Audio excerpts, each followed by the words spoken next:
I know some of you are probably getting sick of hearing about the impending contract extension for Josh Giddey, which continues to drag on further and further into the summer. And I know I just put out a video earlier this week breaking down the latest on Josh Giddey's contract situation and why this could play out much longer than we had initially anticipated, even going as far as to say this could very well drag into the fall before the start of training camp, as there really isn't any incentive from either side to lower their asking price until there is a strict deadline, which is October 1st. And in that video, I had also talked about my concerns surrounding the whole situation and whether these negotiations were causing a strain on the relationship, as you did not see Josh Giddey with other members of the Bulls roster at Summer League, despite the fact that he was in Vegas. But since then, we fortunately did get a positive update. Well, I guess positive depending on whether you value Giddey or not, but a positive update from our Bulls insider and Casey Johnson in a recent episode he did on the Fast Break. And the good news is that it does appear that the Bulls and Josh Giddey are inching closer and closer to an agreement on an extension, and that this hopefully won't be a situation that will carry on well into the summer. Speaking of summer, one of the hardest things for me during this time of year, really any time of year for that matter, but especially when the kids are home more often, I'm trying to balance work, running the channel, and for the life of me, I cannot find the time to cook, not only for myself, but for my family. And that's why our sponsor Factor has been a lifesaver for me.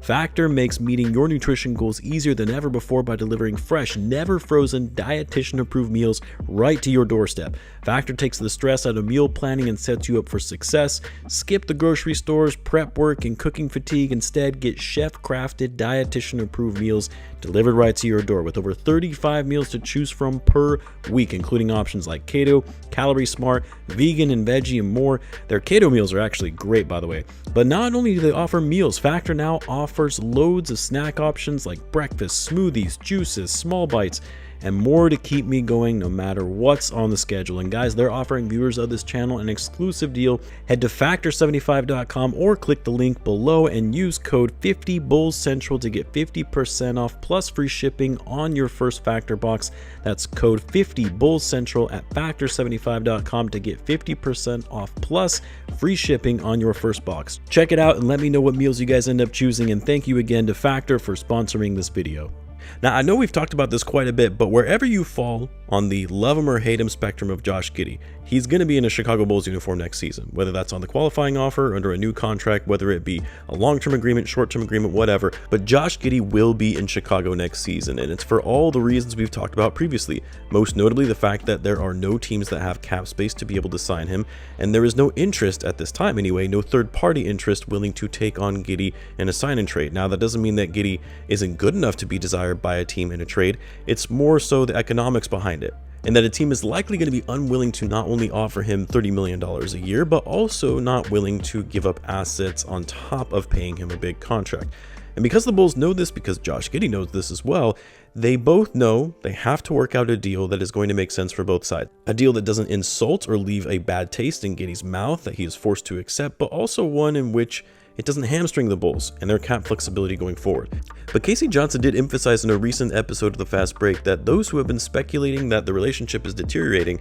I definitely thought that, but said they should put that on pause because while the team was in Vegas, he reported that the Bulls and Josh Giddey had very constructive and positive conversations with Bulls personnel, including a one-on-one sit-down with Billy Donovan, which, say what you will about Billy Donovan and how he stacks up against other coaches in the league, but one thing he is really great at is building relationships with his players, especially with younger players. He has a good way of building trust and respect with his young guys and getting them motivated and bought into what the team is trying to do. But regardless, Giddey, yes, he was in Vegas, and no, just because he wasn't sitting courtside with the other members of the team doesn't mean he wasn't interacting with Bulls personnel and still having productive conversations around his contract. Now, one thing Casey mentioned, and we've heard other beat writers mention this as well, the Bulls have remained firm on the fact that they will not be giving Giddey that $30 million annual salary that he's looking for, the Jalen Suggs deal, the 5 years, $150 million that everyone keeps talking about, which is actually positive to hear if you're a Bulls fan, because we've seen from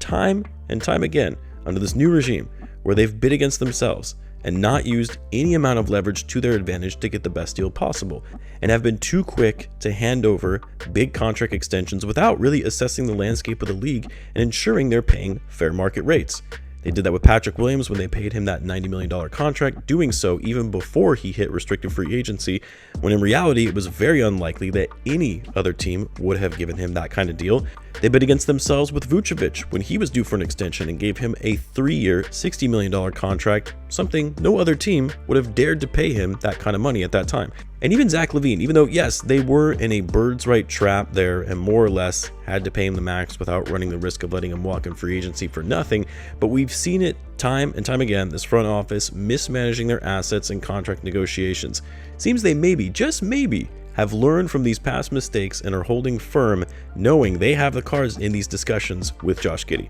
And not giving Josh Giddey $30 million a year annually is the way to go. Like, you guys know, I like Giddey. I recognize that he has flaws and I don't believe he's ever going to be a superstar or a number one option on a contending team, but I am higher on him than most. I think he's a very good player, very smart player, savvy player who greatly improved his play from the start of last season to the end of it, and also very much fits the style of basketball the Bulls want to play that fits modern NBA, playing fast with pace, heavy ball movement, pick and roll, pick and pop basketball. And so yes, I do think Giddey is worth a big payday. He is worth more than what I've seen some people suggest, where they think he should make less than $20 million a year, but $30 million a year, especially on a 5-year contract, is an overpay and not something the Bulls should do, especially when they have no competition against them that can outbid them for an offer sheet for Giddey. And so to me, the way I look at it is the Bulls have to be calculated, be firm, understand your leverage, but while at the same time being tactful and fair so you don't damage the relationship with one of your younger players that you view as a building block for the future, a player you traded your most valuable asset for in Alex Caruso. And so you try to concede on some areas that maybe would be seen as a win for Josh Giddey's camp. Perhaps you give him $25 million annually, but with bigger than usual incentives where, say, he makes multiple All-NBA teams, he gets bonuses that put him over that $30 million AAV. Or maybe you do a shorter term contract, say 3 years at $27 million annually, so Giddey has the ability to hit unrestricted free agency and he can re-up or sign with a new team at even more money with the rise in salary cap. Maybe even giving him a player option in the final year to give him more flexibility and control. There are a lot of ways this whole thing could play out. My hope is that the Bulls don't screw this up, that they don't screw it up by offering him too much, or they lowball him to the point where he opts to take the qualifying offer and then gives the big middle finger to the front office and bounces as an unrestricted free agent in 2026, effectively giving the Bulls nothing in return for Alex Caruso. You guys know I don't have much faith in this front office in general to get this right, but I feel like just based on how things are trending and what's been reported thus far, that they may finally get this one right and re-sign Giddey to a team-friendly deal. We'll see. Hopefully they lock all this up in the coming week or so that it doesn't drag on further, but let me know what you guys think though. Let me know in the comments. As always, be sure to subscribe, and I will see you in the next one.